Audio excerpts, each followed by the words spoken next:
Welcome to Extraordinary Ability with your host, Candice Ackermann. Every episode celebrates foreign nationals with extraordinary abilities who qualify for O1, EB1, and IW visas. Learn how you may qualify, especially if you have been denied other U.S. visas. You can find this show on YouTube, LinkedIn, Apple Podcasts, Spotify, and on www.visalawpros.com. Now here's the host of Extraordinary Ability, Candice Ackermann. Hello, everyone. I'm Candice Ackermann, founder and managing attorney of visalawpros.com. And today we have a very special guest who I'd like to introduce herself and tell us where she's from. And then we will explore her unique area of extraordinary ability together. Hi, everyone. Hello. My name is Ariela Farchi, and I'm originally from Guatemala. Yay. So we have our first native Spanish speaker on the show. Thank you so much. And Ari's area of extraordinary ability is that she is a carbon asset market development specialist, which is a mouthful. That's why I said it slowly. So Ari, please explain to the viewers, what does that mean? Of course. So as Candace said, it's a mouthful, but to break that down a little bit, I work within the voluntary carbon market, facilitating investments from private sector, public sector, and companies into different projects that create carbon reductions or removals, therefore helping mitigate climate change and the carbon emissions of whoever is investing in these projects.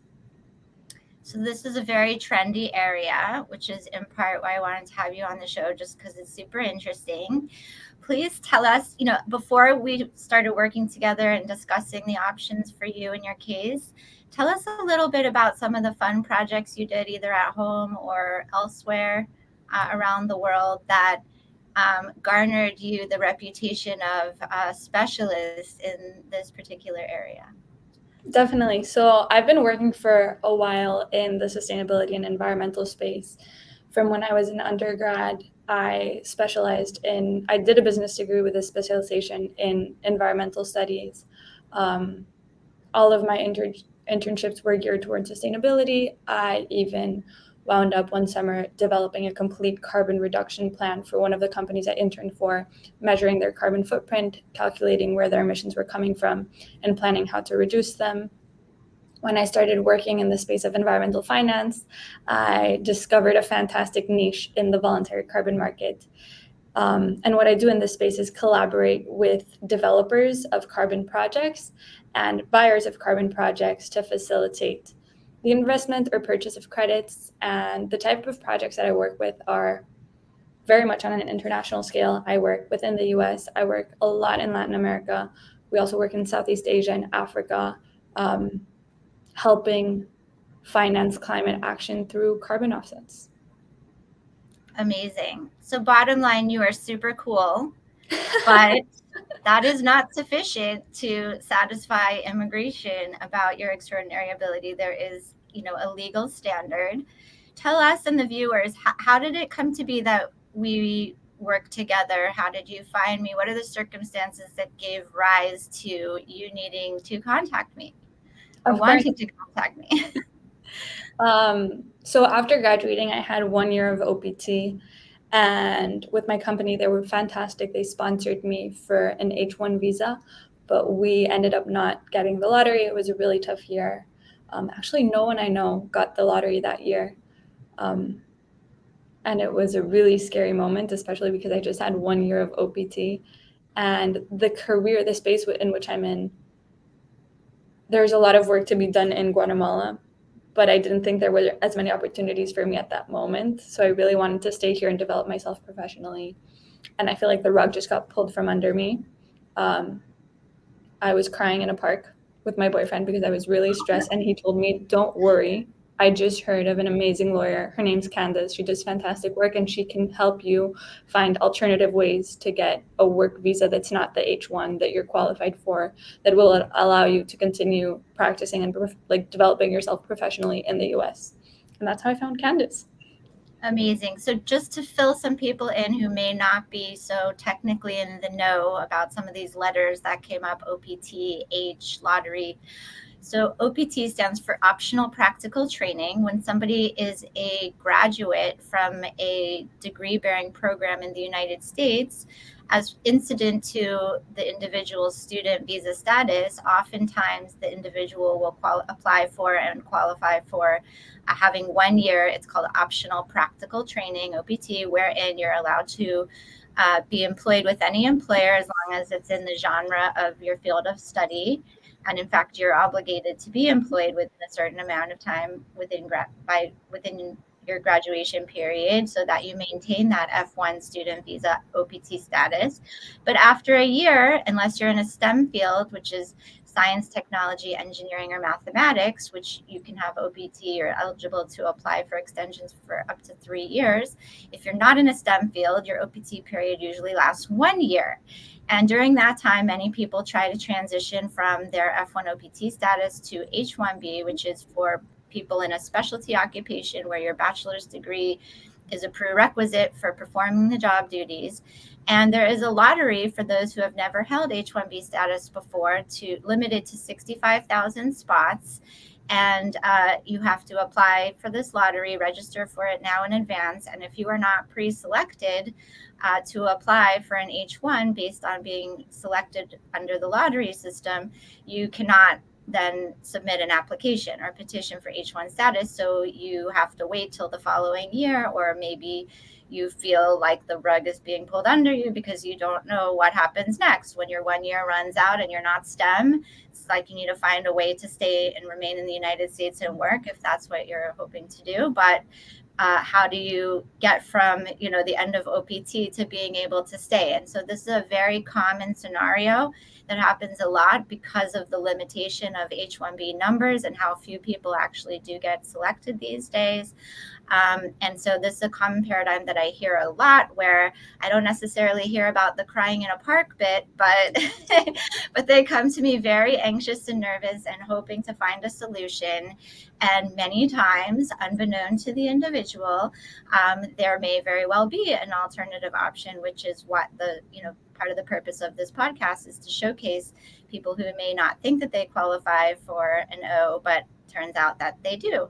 So this is a good opportunity. I mean, you did briefly mention, but what was your experience like working with me as we were brainstorming the options? Do you recall, what our conversation was, without getting into too many details or particulars that may not be interesting to people?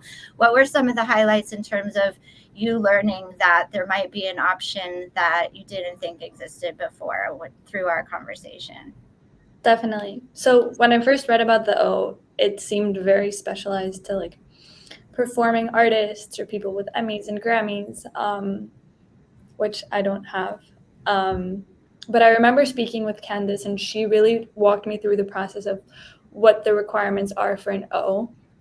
And even though I thought my job, my area of expertise is a lot more analytical, working in finance, Candice really helped me realize and highlight what the more creative aspects of my job are, and help me work through how we can utilize those and highlight those to allow me to qualify and eventually, thank God, get a no. Excellent. So I'm not going to get into too many technical details of my special sauce, but we have mentioned on the show before that there are two kinds of O categories. O1A is for people with extraordinary ability in the sciences, business, athletics, or education, and O1B is for people who have prominence in the arts. And as it turns out, you can have the statutory regs side by side, and it could very well be that an individual may qualify under both or one or the other. And so I like to think creatively and out of the box. And so one practice note here is that whereas the occupational genre of Ari's employer, you could say, or you could argue, evokes more of an atmosphere of business and analytical job duties, and the environment and atmosphere is more, and you would maybe think would be more in the O1A space, it turns out that eligibility really turns on the job duties and the function of the individual. So even if you're working in an investment firm, if your particular job duties involve ones that are creative in nature, where you design, create, or develop anything, it could very well be that it's worth examining whether the O1B categories apply to you. And so that's a sort of skeptical note that I get often, or feedback that I get often. Well, isn't that just for people who are painters and artists? I mean, the statute says artists, but really it's defined as any field of a creative endeavor. So that's always interesting to explore. And many people that I've worked with, unbeknown to them, qualified either for O1A or O1B. And then that's just a consultation to determine which option makes more sense as a strategy practice pointer.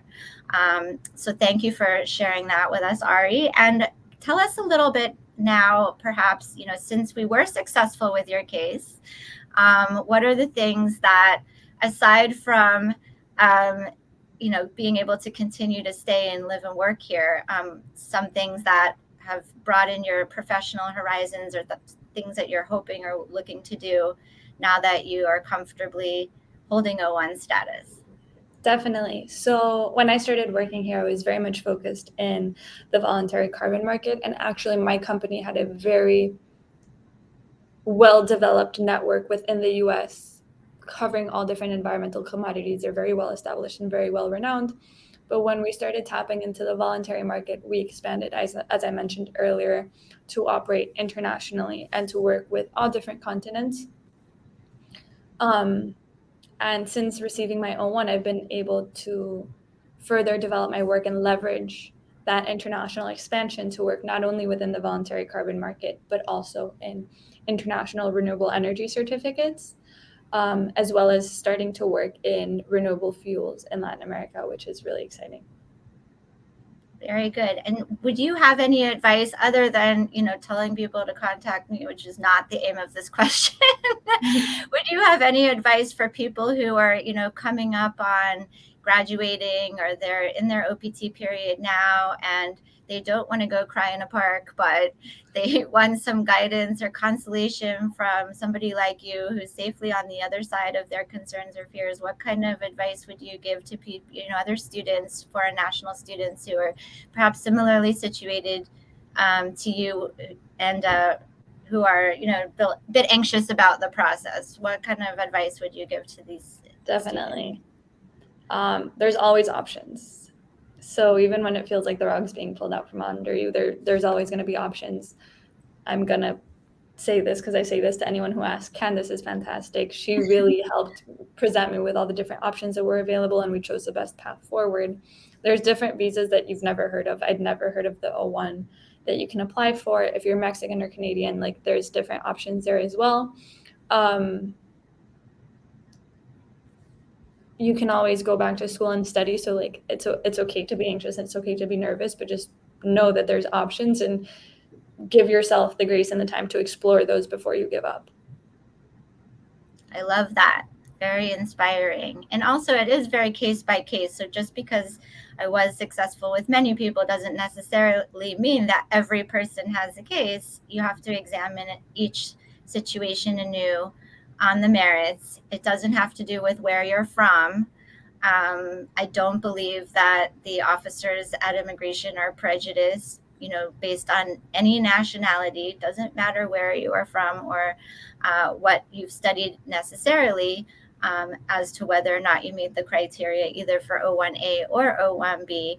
But it's worth examining it if you feel like you're out of options, and it could very well be that this option applies to you or not, but you have to look at each case as an individual on the merits. So with that, I think that we touched on the highlights of the purpose of this episode, which is to show a practice pointer of a common scenario, to show that the O1B candidates and successful cases come from all over the globe, all backgrounds, all age groups, and it could just because you're a recent graduate also doesn't necessarily mean that you wouldn't qualify. I've had people who are at a nascent stage of their career or more seasoned in the field or transitioning from one career path to another. So as I said, it's always worth examining each situation on a case-by-case basis, but it could very well be that when you felt you were out of all kinds of options, that maybe there is an alternative that is appropriate for you. So just want to take the opportunity to say thank you so much, Ari, for taking time out to be on my podcast today and to show the viewers and the YouTube visitors who will see this show drop later that O1 candidates are varied and diverse and all interesting, all extraordinary in his or her own way, including you. And thank you so much for your time today. Thank you, Candice. It's a pleasure. You've been tuning into Extraordinary Ability with your host, Candice Ackermann. Learn how you may qualify for O1, EB1, and IW visas, especially if you have been denied other U.S. visas. Please visit www.visalawpros.com to contact us and for other episodes. Thank you for your positive feedback, comments, questions, and for sharing this show with others.